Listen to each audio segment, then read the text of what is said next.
Story continued from Martharaptor playlist. It is late afternoon, and all the forest has gone silent. Hidden within the leaf litter is a burrow, and inside of it are 6 hatchling dinosaurs. 20 centimeters long and covered in soft feathers, these are Martharaptor. Despite the name, they aren't dromaeosaurs, but early Therizinosaurs. They have been left here by their mother as she forages, but she did not make this burrow. The original occupant could have been any number of animals, but the mother Martharaptor has claimed it as her own, similar to the behavior of modern burrowing owls. At 2 meters long, she is far too large to use it as a den, but it does serve as an excellent shelter for her young, as it is just under 2 meters deep and it blends in with the surrounding foliage. Inside, the young spend most of the day sleeping. Dinosaurs grow quickly, and with their mother bringing them food throughout the day, they'll be almost fully grown in 2 years. However, she will only look after them for 1 year, and it's likely they'll outgrow this shallow burrow in a few months or so. For now, this is the good life. Each of them listens to the outside world beyond their shelter, not sure yet what sounds are merely noise and what is a potential danger. They have seen other animals before, but almost all dwarf them. It's a big world, full of big creatures. One of the infants stirs awake and groggily gets to his feet. He yawns briefly, and then steps over one of his siblings to move towards the burrow's entrance. Sniffing the air, he doesn't smell anything, but he does hear what sounds like footsteps. His mother had to be returning for the night. She had been gone for so long after all. Still waking up, the juvenile moved to the burrow's entrance and pushed aside one of the fern's leaves that blocked his view. He saw feathers in a bipedal stance, but what he saw was not his mother. It stood more horizontal, had massive curved claws on its feet, a long robust skull that he knew instinctively was filled with serrated teeth. This was not his mother. This was a carnivore, and it was massive.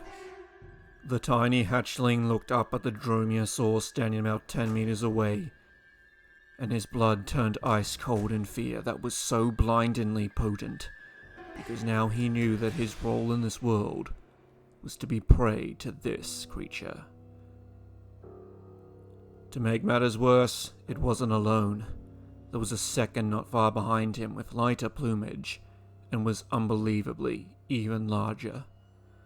Overwhelmed by the sight of the 2 Martharaptor, the terrified infant stumbled backwards and accidentally rustled the ferns around him. The heads of the predators snapped in his direction, and in an instant they targeted him. The small Martharaptor locked eyes with the half-ton carnivores. Turning around, he bolted to the back of the burrow, chirping to wake his siblings. He just got to their side when the heavy body of one of the dromaeosaurs impacted the den's entrance, waking the other 5 up with a shock, and dislodging some of the earth on the ceiling.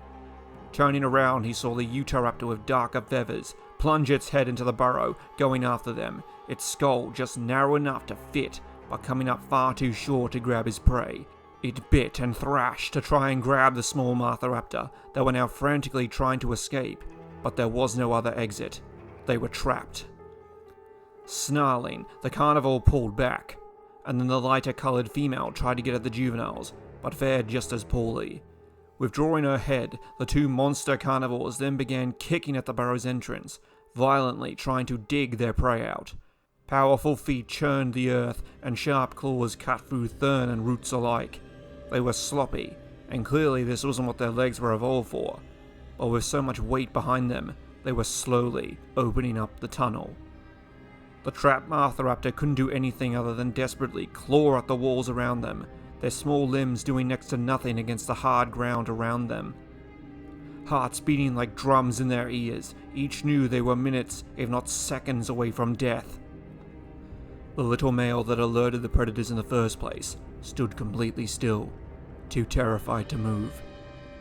The predators stopped digging, and both pulled away, the female snapping her jaws at the male to make him back up and let her go first.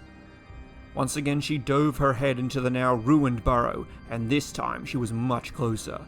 The hatchlings pressed themselves against the back wall, trying to stay as far away from her as possible. Her jaws snapped again and again, so incredibly close to snaring any of the tiny Martharaptor. Outside she pushed with her legs, pushing deeper into the burrow, just a little closer, and at least one would be in her jaws.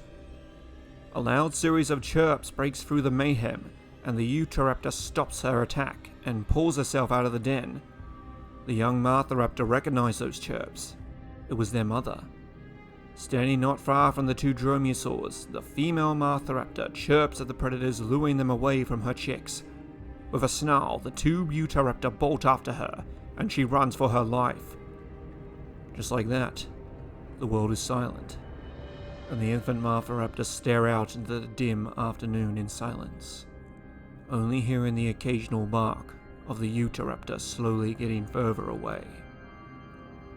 They wait silently for over an hour, too frightened to move or make a sound, not sure if their mother is even alive. Then, out of the undergrowth, a tall shape appears. She was back. Their mother had somehow evaded the two carnivores and returned to her hatchlings. She ran the side of her head along their bodies to comfort them, and when she knew all six were safe, she moved them out of the destroyed tunnel and into the night. It wasn't safe for them here. Time to find a new hiding place. Story continued after the facts section of the video. Hello fellow travelers and welcome back. Today we will be breaking down another early Therizinosaur, Martharaptor. The one and only specimen attributed to Martharaptor was discovered in 2012 near the city of Green River in Utah as part of the Cedar Mountain Formation. It was a fragmentary skeleton that included pieces of the vertebra, a scapula, forelimb and hind limb bones, an ischium and well-preserved manual ungles. Though not a huge amount of the skeleton, these remains were enough to identify it as a Therizinosaur, so I put raptor in the name, that's a bit confusing. It lived during the early Cretaceous between 139 and 134 million years ago. Size is difficult to calculate, but is estimated to have a length between 2 and 2.5 meters long, and a height between 1.8 and 2.2 meters. Martharaptor is one of the earliest Therizinosaurs so far discovered, living at the same time as Biopiosaurus, and the same time and place as Falcarius, a far better sampled and studied species. From the limited remains we can see that Martharaptor had some basal traits more like these two species, but also some more derived traits from later species. The finger bones were the few bones that were well preserved. Their height is greater than their length, and they are strongly curved. One of the preserved ungles is far larger than the others, and this may be the claw of the first finger. Other ungles are as large as each other, indicating that the second and third fingers have claws of equal size. The deep ungles of similar shape differs from the condition in other early Therizinosaurs, which have longer ungles, which differ in shape between different fingers. The first metatarsal thins towards the ankle, similar to most theropods but unlike Therizinosaurs, indicating that the first toe did not contact the ground. In conjunction with this, the claw on the first toe is smaller than those of the other toes. However, the toe claws are all deep and curved, like other later species. The fourth metatarsal slightly slopes to the side compared to the rest of the foot. This is intermediate between Falcarius, that has no slope, and Therizinosaurids, which have a fourth metatarsal angled at 90 degrees to the rest of the foot. The only preserved bone of the pectoral girdle is the left shoulder blade. This bone has a hatchet-like shape, expanded near the shoulder as in other Therizinosaurs, which preserve a scapula. The pelvis preserves fragments of the pubis and parts of the ischium, which is very flattened from the side. Unfortunately, without a skull, we can only speculate on its diet and lifestyle, though it's fair to say that it was mostly herbivorous at this stage, like the other Therizinosaurs at the same time. That's all there is to really say on Martharaptor. It's one of those species where new discoveries could prove a lot of the theories we have about it, or completely upend them. I hope you can forgive the shorter facts section of the video. It's been a rough couple of months on my end, but hopefully that'll all clear out soon. For those of you that have been keeping up with the Martharaptor storyline, I can say we are coming close to the end of Strider's story, but I don't want to give away too much. Speaking of which, please enjoy the rest of the narrative section.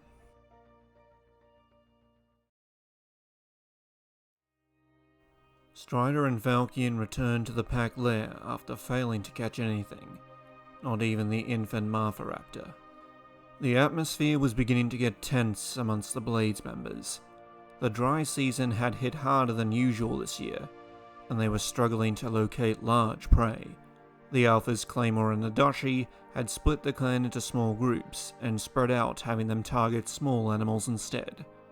So far it was working, but they needed to have a proper meal soon, so the leaders were changing their tactics.